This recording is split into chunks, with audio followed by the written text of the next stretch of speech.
Well, hello everyone.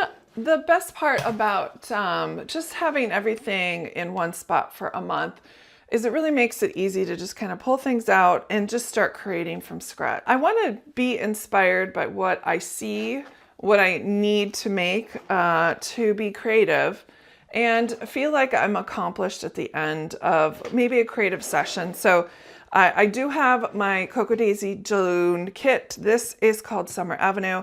I've already gotten started. I've made a couple things so far, including this really cute little documented little notebook out of a matchbooks inspiration. I do have my USA journal that I'm starting in as well. I'm going to highlight some of my trips I have made across the country, highlighting different places in the United States that I've really enjoyed visiting historical wise. And then I have my notebook here. This is an old Foxy Fix. If you're an OGer, you know what Foxy Fix was. They disappeared quite a while ago, probably over 6-7 years now, but they made the most beautiful leathers. And so I got this and I've used it for quite a while. I have made this tag, and I do have a few things set up here in my June book. I've got a couple weeks ready to go. I also used 1 week. This also has all of the weeks that I cut out of here. And this is going to be great for my sterling ink because all I want is a place to put it in, and then I can have my week at a glance on these pages. So June is coming in hot because it's already the 1st of May, right at the beginning. So I need to kind of think about how I want to make sure the month goes a little smoothly. All of that to say is, you guys know that I make creative things, but I really do plan. I really do enjoy planning, and that's where it all starts from. I have a couple of things that I want to address within my planner to make it a space that I really enjoy being in. And one of them is these adhesive pockets.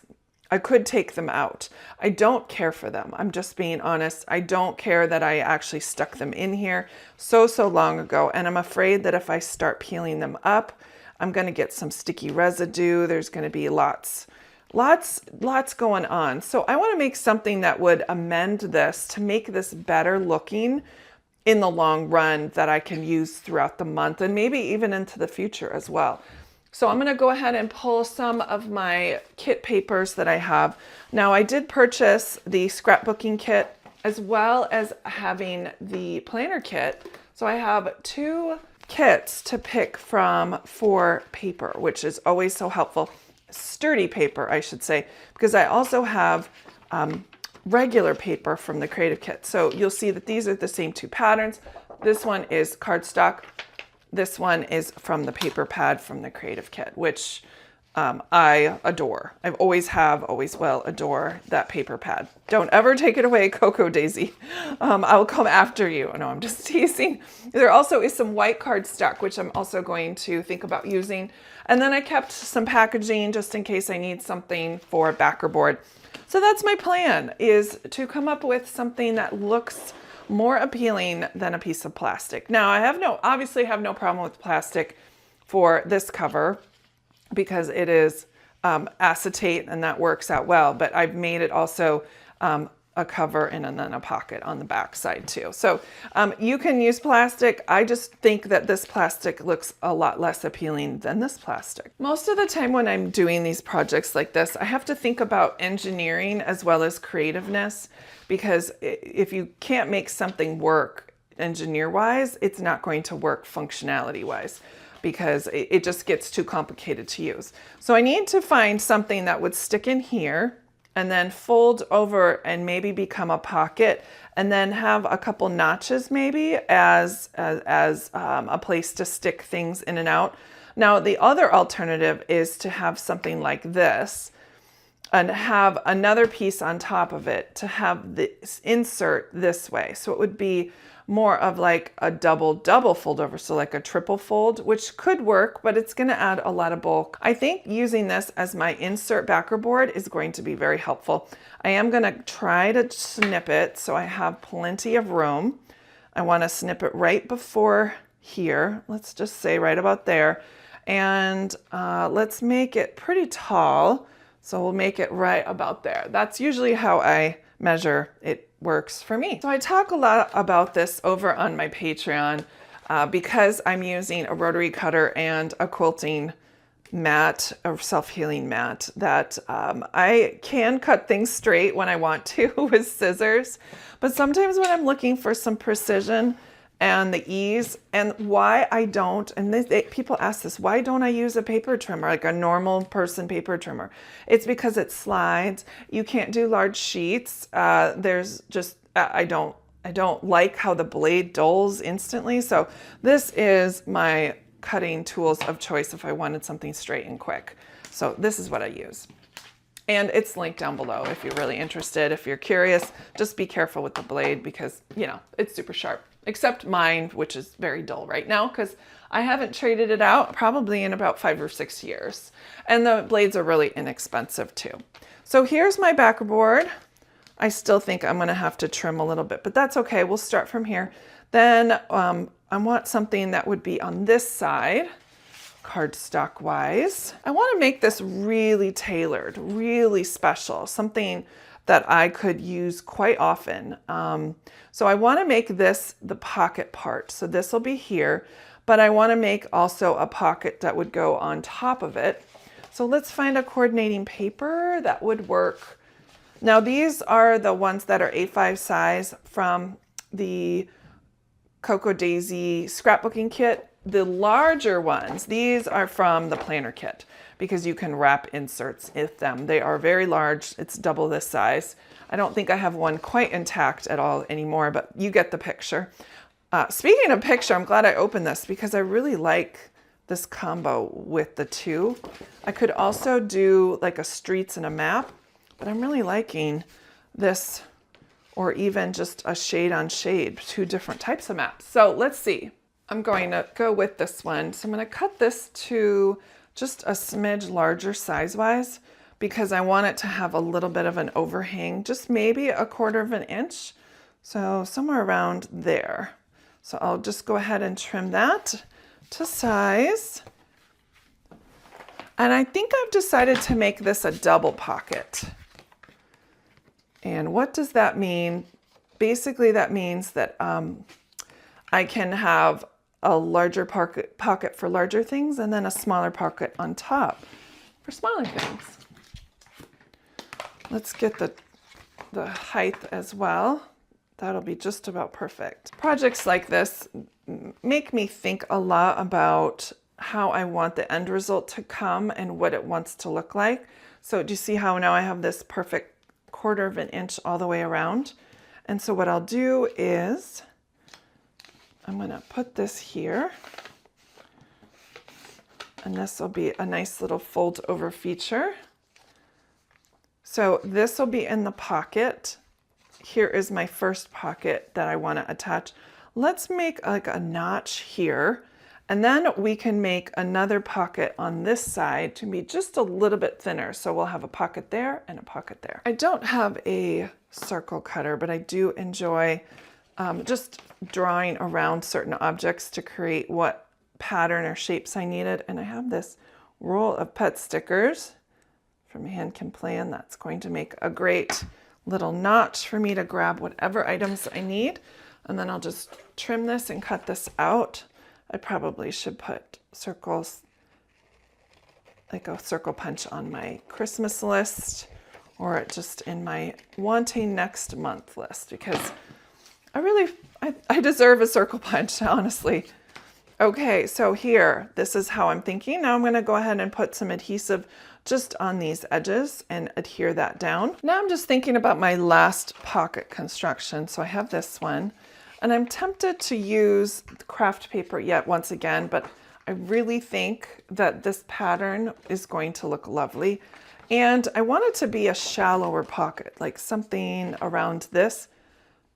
I think that would look great. And then I could have things sticking out over here to kind of decorate it instead of adding decoration. Aren't you proud of me? I use scissors and I think I cut it fairly straight. So this goes here. I love these little postcard features. makes me really enjoy this kit even more. And you're probably wondering why I won't just put an adhesive edge on here.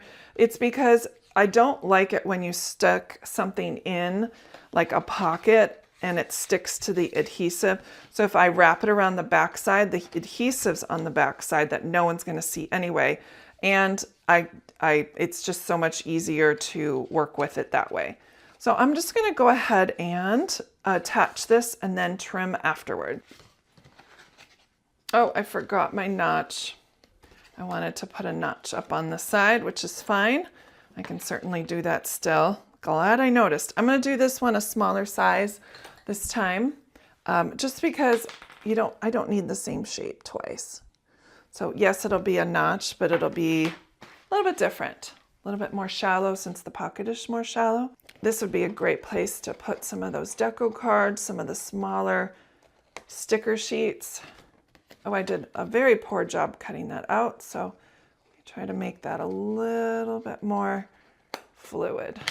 I do like to use this little version of tear tape. It's like one of my favorites for long-term, making sure that it's gonna stick. So I just did that just inside that edge, and I did end up snipping off that much because I thought it would go into the books too much, that direction. So there we go. And let's just do a quick fit test. We can obviously make adjustments if we need to, but I think it's going to fit just lovely. Now to keep that from popping up, I'll just take a little piece of that tear tape one more time and go along the inside top. And that way I still can remove it, but that will stay down in the pocket and stay right where it needs to be. And then I can have a pocket here and a pocket here. And let's go ahead and repeat that for our next, so it looks exactly the same. So it looks like it's one of those covers that go all the way throughout, but it's not. There's custom designed for my planner. I've got one last piece of packaging here with my rub-ons. So I'm just gonna take that out, and I can use that for this project too. I'm gonna use this as kind of like my guide and cut all of the pieces out so I don't have to reinvent the wheel. So I started pulling the stuff after I trimmed for this, and I noticed that this is the only paper I have left, and I have this big scallop rip in the top. And I thought, well, I'll just have to pick something different for color-wise, but I really have my heart set on this being one cohesive edge. But I got to thinking, there's got to be a way in which I can still utilize this paper. Let's think about making maybe a scallop pocket this direction, and then another pocket elsewhere, or another pocket going this direction and a pocket going elsewhere. There's always a solution. I just have to think of one real quick before I get started. So if I want all of my things to fold over on this side, this is where I'll have to have my pocket. So how do I want it? Probably a scallop shape this direction would be helpful. Let's go ahead and, yes, that's what I want. We'll have a scallop shape this direction, and then we'll see where we go from there. So this looks great right here, now that I got that cut. My thought is that if I move this down, then I can have an adhesive-free edge on both sides. And then, what if I placed this on the inside, nice and shallow, with, again, another notch. That way I can have two pockets, one underneath here for larger square items, and then more fun stuff on this side. I think that's gonna work well. And look how cute that looks with that peeking out, tempting us with another vacation. Just to mark where I wanna cut it, I'm just folding it up on the back side against that. Then I have something to go off of. So we'll trim it there and trim it there. And then don't forget our notch. That is for sure. Put that right around here. Do a nice big one. Oh, this is the best. I finally got this installed and it looks so cohesive. Has a pocket here. It has another pocket here. And then I can take them out if I wanted to, anytime I felt like going on the go. And I have another pocket behind where I can add stickers and just throw this in my bag if I wanted to. Oh my gosh, how fun. Looks so professional. It really fits so nicely. It's custom made for my planner, made just how I like it. And it's not intruding anywhere. And it's just the perfect fit. Thanks so much for joining me. I love my new setup, or the beginnings of it, and I can't wait to see how it all turns out. Thanks everyone, and I will see you again or over on my Patreon next time. Bye guys.